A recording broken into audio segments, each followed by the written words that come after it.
दोस्तों, भारत तेल की खपत और आयात करने के मामले में तीसरा सबसे बड़ा देश है। अगर हम वित्त वर्ष 2021-22 की बात करें तो भारत का कच्चे तेल के आयात पर खर्च 119 अरब डॉलर तक पहुंच चुका है और इसकी वजह मांग में वृद्धि और रूस का यूक्रेन पर अटैक करना है। लेकिन जैसे जैसे विश्व स्तर पर क्रूड ऑयल के प्राइस इंक्रीज हुए हैं, वैसे ही इंडिया पर लगातार दबाव भी बनता जा रहा है। लेकिन इसमें एक बात और गौर करने वाली है कि भारत अपने क्रूड ऑयल का 85% तथा गैस इम्पोर्ट का 94% ओपेक कंट्री से इम्पोर्ट करता है और ऐसे में भारत की खाड़ी देशों पर क्रूड ऑयल पर निर्भरता बहुत ज्यादा है, जिसका फायदा कई बार खाड़ी देश उठाते हैं और भारत भी इस बात को बखूबी समझता है। यही वजह है कि भारत कई तरह की कोशिशें कर रहा है ताकि भारत की क्रूड ऑयल के मामले में खाड़ी देशों में निर्भरता कम हो जाए और भारत ने खाड़ी देशों पर से तेल पर निर्भरता कम करने का बड़ा दाव चल दिया है। एक और जहां यूएसए के प्रतिबंधों के बावजूद भारत ने खाड़ी देशों को छोड़कर रूस से और अधिक तेल इंपोर्ट करना प्रारंभ किया है और रूस ने क्रूड ऑयल पर भारी डिस्काउंट भी दिया है और इस तरह भारत ने रूस से काफी सस्ते दामों में तेल खरीदा है और अब तक रूस भारत का दूसरा सबसे बड़ा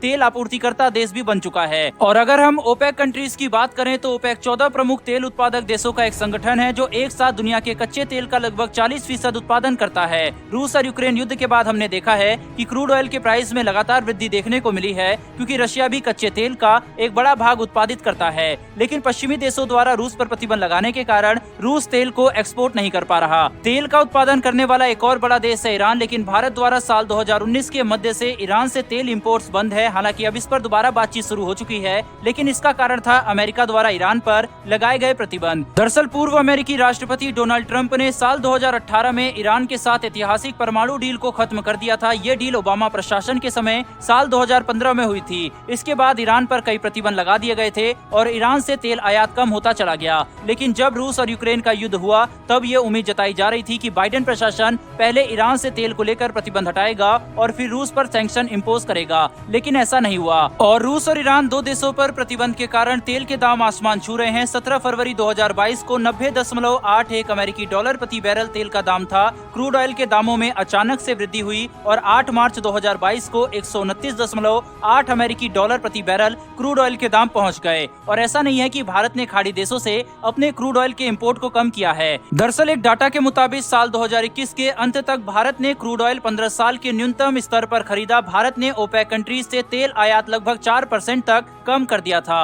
लेकिन अब भारत खाड़ी देशों को एक और बड़ा झटका देने जा रहा है, क्योंकि भारत धीरे धीरे क्रूड ऑयल पर अपनी निर्भरता लगातार कम करने की कोशिश कर रहा है और इसके लिए भारत ने अपने प्रयास अभी से शुरू कर दिए हैं। अगर इस समय देखा जाए तो भारत सरकार एथेनॉल का उत्पादन बढ़ा रहा है और इसके उपयोग से हर लीटर ईंधन पर 20 रुपए तक की बचत होगी। हाल ही में सरकार ने पेट्रोल में 20% एथेनॉल मिलाने की समय सीमा को 2030 से घटाकर 2025 कर दिया है। अभी की अगर बात करें तो देश में प्रति लीटर पेट्रोल में 8.5% एथेनॉल मिलाया जाता है और देश में अगर एथेनॉल का उपयोग बढ़ाया जाता है तो काफी हद तक तेल का आयात कम करने में ये मदद करेगा। इतना ही नहीं, पेट्रोल और डीजल के विकल्प के रूप में सरकार एक और ईंधन को विकल्प के रूप में तलाश कर रही है और वह है हाइड्रोजन, क्योंकि हाइड्रोजन ईंधन के रूप में भविष्य में अपार संभावनाएं रखता है और भविष्य में ईंधन के क्षेत्र में सबसे बड़ी क्रांति हाइड्रोजन ईंधन की ही होने वाली है। दरअसल हाइड्रोजन से चलने वाले वाहनों में हाइड्रोजन कंप्रेस्ड अवस्था में होता है और यह हवा में मौजूद ऑक्सीजन से मिलकर बिजली उत्पन्न करता है। इस बिजली का इस्तेमाल मोटर को चलाने वाली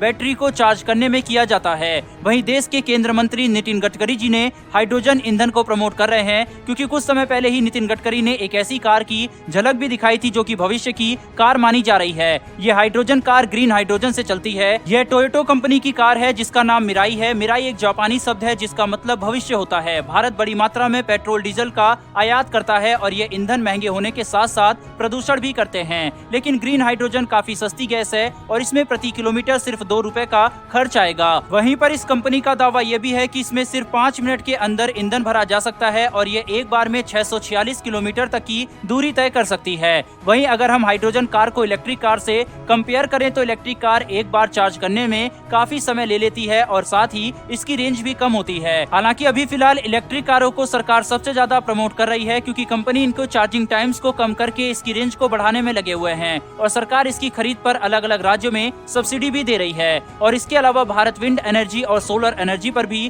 फोकस कर रहा है और इस तरीके से भारत धीरे धीरे क्रूड ऑयल पर अपनी निर्भरता को कम कर रहा है और इसका सबसे बुरा असर खाड़ी देशों को ही होने वाला है, क्योंकि भारत खाड़ी देशों से बहुत अधिक तेल इंपोर्ट करता है और ये खाड़ी देशों के लिए बहुत बड़ा झटका होगा, क्योंकि भारत एक बड़ा मार्केट है। फिलहाल दोस्तों इस वीडियो में इतना ही। अगर आपको ये इन्फॉर्मेशन और वीडियो पसंद आई हो तो वीडियो को लाइक करके चैनल को सब्सक्राइब कर बेल नोटिफिकेशन को अवश्य दबा लें। फिर मिलेंगे ऐसी एक नई वीडियो के साथ। धन्यवाद। जय हिंद।